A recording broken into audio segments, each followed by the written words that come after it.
আসসালামু আলাইকুম। আমার চ্যানেলে আপনাদের সকলকে স্বাগত।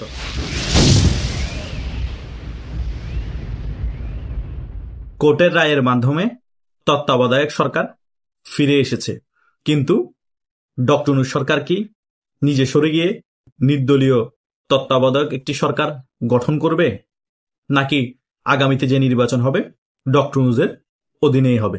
যদি ডক্টর ইউনূসের অধীনেই নির্বাচন হয় আগামী নির্বাচন, তাহলে তত্ত্বাবধায়ক সরকার কেন ফিরিয়ে আনলো? এটা একটা প্রশ্ন। দ্বিতীয় কথা হচ্ছে, গতকালকেই সংবাদ মাধ্যমে আসিফ নজরুল আইন উপদেষ্টা একটি কথা বলেছে। তিনি বলেছে গণভোটের আইনও নাকি 2-3 সপ্তাহের মধ্যে আদালতের রায়ের মাধ্যমে ফিরিয়ে আনা হবে। আমার কথা হচ্ছে, তত্ত্বাবধায়ক সরকার আদালতের রায়ের মাধ্যমে ফিরিয়ে আনা হয়েছে এবং আগামীতে গণভোটও আদালতের রায়ের মাধ্যমে ফিরিয়ে আনবে, তাহলে নির্বাচন কখন দিবে? নির্বাচন না ফেব্রুয়ারিতে? নভেম্বর মাস শেষ হয়ে যাচ্ছে, নির্বাচনের কোনো কথা নেই। তার মানে ডক্টর ইউনূস নিজেই কি তত্ত্বাবধায়ক সরকারের প্রধান হবে নাকি আগামীতে তত্ত্বাবধায়ক সরকার গঠন হলে? যদি সেটাই হয়, তাহলে ডক্টর ইউনূস তো নিরপেক্ষ না। ডক্টর ইউনূস 50% লোককে বাংলাদেশে বাদ দিয়ে আর 50% লোক নিয়ে রাজনীতি করছে এবং 50% লোককে প্রতিনিধিত্ব করছে। এই ধরনের লোকদেরকে, এই ধরনের রাজনীতি দলদেরকে নিয়ে তিনি রাজনীতি করছে। তাহলে বাংলাদেশ কি 2টা প্রদেশে বিভক্ত হয়ে গিয়েছে? একটা প্রদেশের মানুষ বাদ আর একটা প্রদেশের মানুষকে নিয়ে আমি রাজনীতি করব?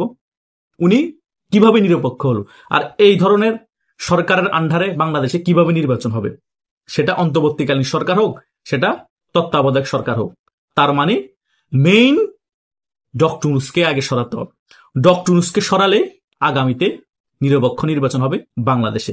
এই ডক্টর ইউনূস, এই বুড়ো খাটাস, এই নুনোবেল সুদি ইউনূস বিদেশি একটি সংস্থার কাছে আমাদের বাংলাদেশের বন্দরগুলো তুলে দিচ্ছে। শুধু তুলে দিচ্ছে না, 10 বছরের জন্য তাদের শুল্ক মকুব করে দিচ্ছে। এই বন্দরগুলো হচ্ছে আমাদের হৃৎপিণ্ড। এই বন্দরগুলো বিদেশিদের হাতে চলে যাওয়া মানে আমরা বিদেশিদের গোলাম হয়ে যাব, চাকর হয়ে যাব। এই বন্দরের মাধ্যমে তারা যে কোনো কিছুই ঘটাতে পারবে।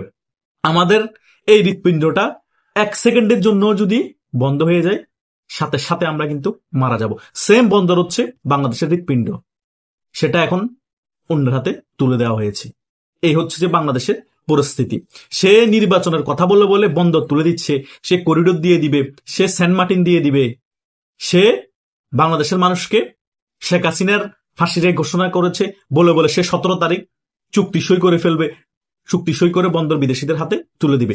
এই নিয়ে হুজুগে বাঙালিদের কোনো প্রতিবাদ নাই। এখন আর আকাশ কাঁপে না, বাংলাদেশ বিক্রি করে দিচ্ছে। যে শেখ হাসিনা চোখে চোখ রেখে যখন আমেরিকার সাথে কথা বলেছে তখন বাহাবা পায়নি। শেখ হাসিনা যখন বলেছে বেগুনের যখন দাম বেড়ে গিয়েছে আপনারা কাঁঠালের পিঠা বানিয়ে খান, তখন আপনারা হাসাহাসি করেছেন। পরবর্তীতে কি করেছেন?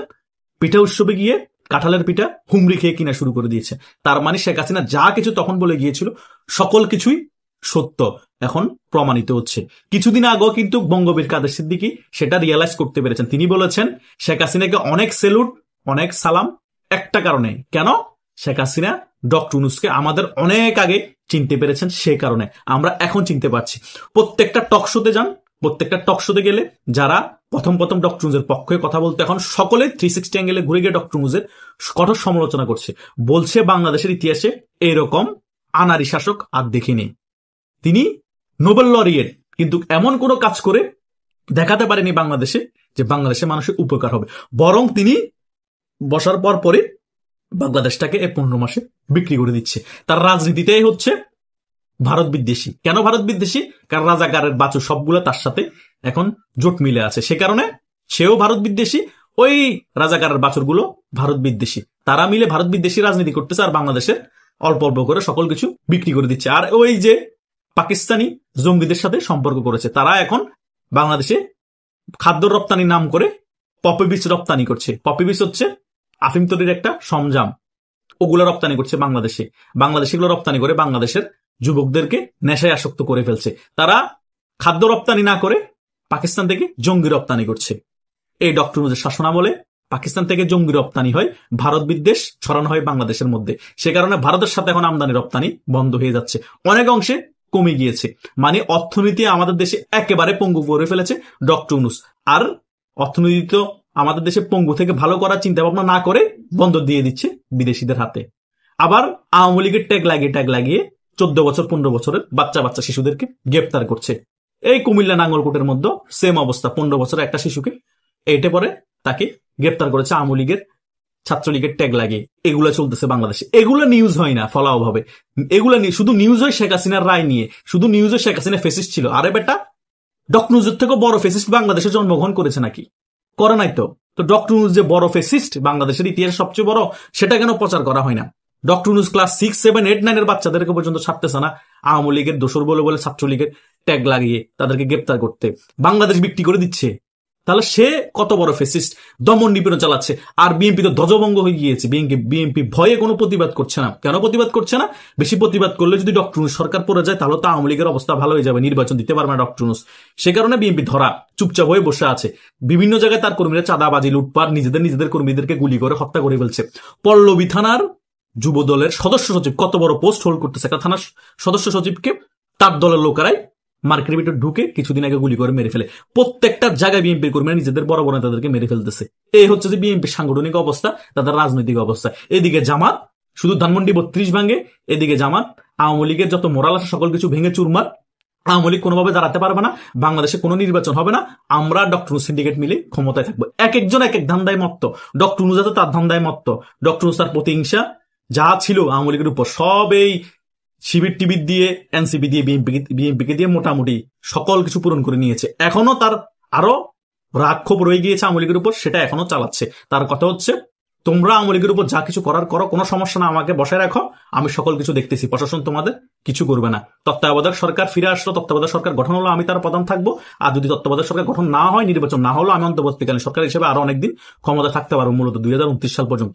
এভাবে করে করে দেশটাকে পরিচালনা করছে। আর গণভোট এখন আবার আইনের মাধ্যমে নিয়ে আসা হচ্ছে। যদি গণভোট আবার হয়ে যায় তাহলে তো কেল্লা ফতে, ডক্টর ইউনূস আমৃত্যু বাংলাদেশের রাষ্ট্রপ্রধান হিসেবে থেকে যাবে। বিএনপি একেবারেই গোল্লায়। বিএনপি বেশি মাস্টারি করার কারণে বিএনপি বাসটা সবচেয়ে বড় খায়। সে কারণে তো 19 বছর 20 বছর ক্ষমতার বাইরে এত বড় দল হওয়ার পর, সে কারণে তো তারেক যে এত বছর বাংলাদেশের বাইরে বাংলাদেশে আসতে পারে নাই। আওয়ামী লীগের পতন হওয়ার পর 15 মাস হয়ে গেছে, এখনো বাংলাদেশে ঢুকতে পারে নাই। এমনি গালে বাসা বিএনপি কর্মীরা এবং বিএনপির নেতারা, কিন্তু নিজের দলের ভারপ্রাপ্ত চেয়ারম্যানকে এখনো বাংলাদেশে আনতে পারে নাই। এই হচ্ছে তো তাদের পরিস্থিতি। এগুলাই তো ল্যাকিংস এর কারণে বিএনপি এই ডক্টর সুযোগ পেয়েছে, জামাত সুযোগ পেয়েছে। সারা বাংলাদেশ মিলে 4 থেকে 5% যাদের ভোট নাই তারা এখন বাংলাদেশটাকে সিস্টেমে নিয়ন্ত্রণ করতেছে। তারা এখন বাংলাদেশে ছড়ি ঘুরাচ্ছে। প্রশাসনে তাদের লোক, আর্মিতে তাদের লোক, শিক্ষা খাতে তাদের লোক, প্রত্যেকটা ভার্সিটির প্রক্টর থেকে শুরু করে বিসি থেকে শুরু করে সকল জায়গায় জামাতের লোক। কেন ভাই? বাংলাদেশের 96%, 95% যে সকল রাজনৈতিক দল আছে সমর্থন পাওয়া, তারাই বাংলাদেশে ছড়ি ঘুরাতে পারছে না। 4-5% ভোট পাওয়া দলে বাংলাদেশে ছড়ি ঘুরাচ্ছে। কেন? বিএনপির ল্যাকিংস এর কারণে। কারণ বিএনপি এখন বড় দল হিসেবে বাংলাদেশে রাজনীতিতে আছে। তারা সাংগঠনিকভাবে জামাতের সাথে পেরে উঠতে পারতেছে না, কিন্তু জনবল আছে। তো এই রাজনীতি দিয়ে তো বাংলাদেশে চলবে না। 19 বছর ক্ষমতার বাইরে এভাবে রাজনীতি করলে আর 19 বছর ক্ষমতার বাইরে থাকতে হবে। যদি পাতানো নির্বাচনের ফলও যদি ক্ষমতায় চলে আসে, সে ক্ষমতা 2-3 বছরের বেশি টিকাতে পারবে না। আওয়ামী লীগের আন্দোলনের মুখে হারাই যাবে। কারণ আওয়ামী লীগকে বিশ্বের বড় বড় দেশ সাপোর্ট করবে, ভারত সাপোর্ট করবে। তাই নয় কি? তাই যতই রঙ্গ করো না কেন, জামাত ডক্টর গং মিলে কোনো লাভ নাই। বিএনপি ক্ষমতায় আসুক, তোমরা ততদিন ক্ষমতায় থাকো। হয়তো বা 5-6 বছর স্থায়িত্ব থাকবে, হয়তো বা 10 বছর বা 15 বছরও ধরে নিলাম। 15 বছর পর ঠিকই মুক্তিযুদ্ধের সপক্ষের শক্তি আওয়ামী লীগ আবার ক্ষমতায় আসবে। হয়তো বা শেখ হাসিনা বেঁচে নাও থাকতে পারে, কিন্তু শেখ হাসিনার মেয়ে রাষ্ট্রপ্রধান হবে, প্রধানমন্ত্রী। বা যদি শেখ হাসিনা তার আগে ওভারকাম করতে পারে, কামব্যাক করতে পারে বা বেঁচে থাকে, আবার শেখ হাসিনা প্রধানমন্ত্রী হবে, বাংলাদেশ আওয়ামী লীগ আবার ক্ষমতায় আসবে। এটাই হচ্ছে রিয়েলিটি। কথা বুঝতে পেরেছেন? যতই আইন করে গণভোট আনেন আর তত্ত্বাবধায়ক সরকার আনেন, কোনো লাভ হবে না। যতই কিছু করা হোক, নির্দলীয় তত্ত্বাবধায়ক সরকারের আন্ডারে যদি নির্বাচন হয়, সকল দল অংশগ্রহণ করে, আওয়ামী লীগ জাতীয় পার্টি সহ, সেখানে 100% আওয়ামী লীগই ক্ষমতায় আসবে। জাতীয় পার্টি আওয়ামী লীগের জোটই সবচেয়ে বেশি বাংলাদেশে আসন পাবে। এটা আমি সবসময় বলি, এটা এখনো লিখে রাখতে পারেন যদি সুযোগ দেয়। আশা করছি সকল বিষয় বুঝতে পেরেছেন। আপনাদের যদি কোনো মতামত থাকে কমেন্ট করে জানাতে পারেন। ধন্যবাদ সকলকে।